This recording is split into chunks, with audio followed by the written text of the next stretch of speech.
පතපතා ඉන්න එපා වැඩ පටන් ගන්න. මම මෙහෙම කිව්වේ අපෙන් ප්‍රශ්නයක් අහලා තිබුණා. අපි අපේක්ෂා කරන දෙයක් බලාපොරොත්තු වෙන දෙයක් නැවත නැවත පැතුවොත් ඉල්ලුවොත් විශ්වයේ යම් ආකර්ෂණ නීතියකින් උදව් ලැබිලා අපි පතන දේ සාර්ථක වෙයිද? බුදුරජාණන් වහන්සේ වදාළ මෙහෙම මේ ලෝකයේ යැදුමකින් පැතුමකින් යාඥාවකින් යමක් සඵල වෙනවා නම් කෝ ඉද කේන හායත කවරෙක් කවරකින් නම් පිරිහෙයිද? පැතුවහම හරියනවනම් ඔක්කොටම හරියන්න එපැයි.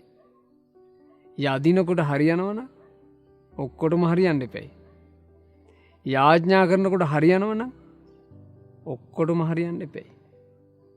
හොඳට තේරුම් ගන්න. අපේ ජීවිතේ සාර්ථකත්වය කියලා කියන්නේ යැදුමක් පැතුමක් යාඥාවක් නෙමෙයි, ක්‍රියාවක්. බුදුරජාණන් වහන්සේ දේශනා කළා මෙහෙම.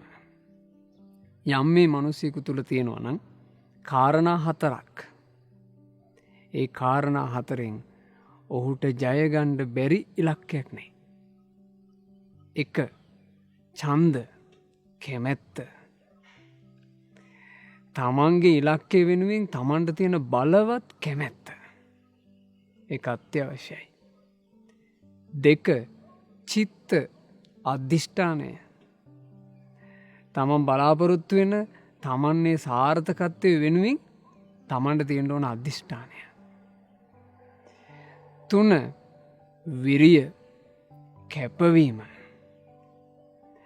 තමන් බලාපොරොත්තු වෙන ඉලක්කයට බාධා කරන දේවල් කොච්චර ආස වුණත් බාධාවක් නම් කැප කළ යුතුයි.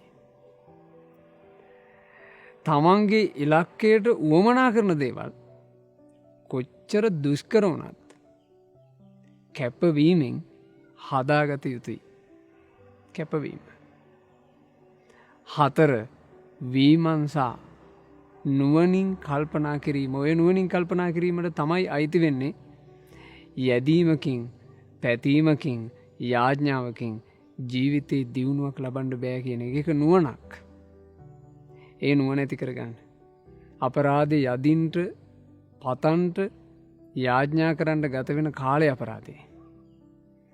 ඒ වෙලාවේ වැඩ කරන්න පටන් ගන්න. තමන්ට තියෙන ඉලක්කය වෙනුවෙන් කැප වෙන්න පටන් ගන්න.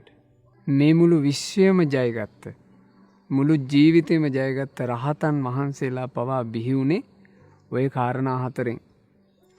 ඡන්ද, චිත්ත, විරිය, විමර්ශා, කැමැත්ත, අධිෂ්ඨානය, කැපවීම, නුවණ. එනිසා හිතට ගන්න. පතපතා ඉන්න එපා. වැඩ පටන් ගන්න. ඔබට ඔබේ සියලු යහපත් ඉලක්ක සාර්ථක කරගන්න වාසනාව ලැබේවා. තෙරුවන් සරණයි.